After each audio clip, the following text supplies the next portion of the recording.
Salam hörmətli izləyicilər. Bugün biz sizlə 1-ci Bələngər döyüşü haqqında danışacağıq. 1-ci Bələngər döyüşü 643-cü ildə baş vermiş döyüşdür.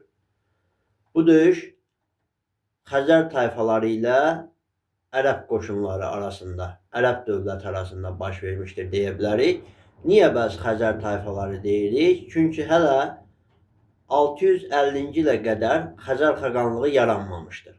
Xəzər xəqanlığı Göytürklərin varisi olaraq 650-ci ildə Qərbi Göytürk ərazisinin süqutundan sonra bu ərazini Çinin əsarətindən xilas edərək orada öz dövlətlərini yaratmışdılar və 965-ci ilə qədər Xəzər xəqanlığı mövcud olmuşdur.